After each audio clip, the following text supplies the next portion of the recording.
Sejumlah wilayah di Indonesia mulai memasuki musim hujan, termasuk Jakarta yang kini berada dalam status siaga menghadapi potensi banjir dan genangan air.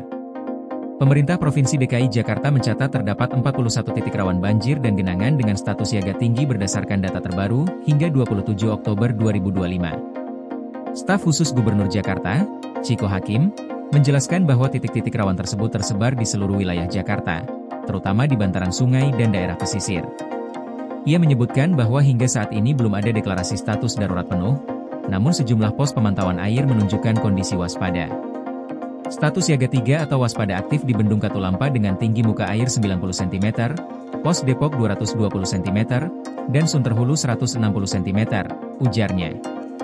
Selain itu, pintu air Manggarai kini berada dalam status siaga 2 dan terus dimonitor selama 24 jam oleh petugas gabungan. Pemerintah mengimbau warga yang tinggal di bantaran sungai untuk melakukan evakuasi dini apabila kondisi air terus meningkat. Chiko menambahkan bahwa sejumlah langkah antisipatif telah dilakukan Pemprov DKI untuk meminimalkan dampak banjir. Pemerintah menargetkan genangan air dapat surut maksimal dalam waktu 3 hingga 6 jam setelah hujan berhenti. Upaya utama dilakukan melalui pengerukan dan normalisasi lebih dari 100 km saluran air prioritas, termasuk di Sungai Ciliwung. Pekerjaan ini telah rutin dilakukan dalam 2 hingga 3 bulan terakhir sebagai bagian dari langkah pencegahan menghadapi musim hujan. Selain itu, Pemprov DKI juga berkolaborasi dengan BMKG untuk melakukan modifikasi cuaca yang bertujuan mengurangi intensitas hujan hingga 60% di wilayah yang dinilai paling rawan. Monitoring kondisi cuaca dan ketinggian air dilakukan secara real-time melalui sistem sensor yang tersebar di berbagai titik. Dalam menghadapi potensi banjir, Pemprov DKI juga menyiagakan 3.908 personel pasukan biru dari Dinas Sumber Daya Air dan 267 petugas BPBD dari tim reaksi cepat di kelurahan-kelurahan yang masuk dalam kategori rawan. Kolaborasi juga dilakukan bersama PMI dan Tim SAR untuk memastikan kesiapsiagaan dan percepatan penanganan di lapangan. Berikut daftar 41 titik rawan banjir di Jakarta. Di Jakarta Selatan, terdapat 15 titik diantaranya Cikini, Cipete, Kebayoran Lama, dan Pesanggerahan, khususnya kawasan Ulu Jami. Di Jakarta Timur, terdapat 12 titik seperti Bidara Cina, Kampung Melayu, Balekambang, Cawang, dan Cililitan.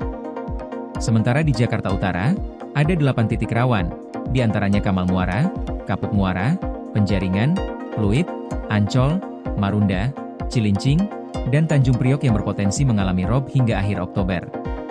Di Jakarta Barat, terdapat 4 titik rawan yang meliputi Duri Kosambi, Kembangan Utara dan Selatan di sekitar Kali Angke. Sedangkan Jakarta Pusat dan Kepulauan Seribu memiliki 2 titik rawan, yaitu bantaran Kali Sunterhulu serta pesisir Kepulauan Seribu. Dengan langkah-langkah antisipatif yang terus dilakukan, Pemprov DKI Jakarta berharap musim hujan tahun ini dapat dihadapi dengan lebih siap, serta dampak banjir dan genangan bisa ditekan seminimal mungkin agar aktivitas warga tetap berjalan normal. Koordinasi PLN dengan TNGL jelang Hari Kesaktian Pancasila, listrik terbangun, alam tetap lestari. Panen perdana garam Aceh. PLN hadirkan energi untuk UMKM di momen menyambut Hari Kesaktian Pancasila.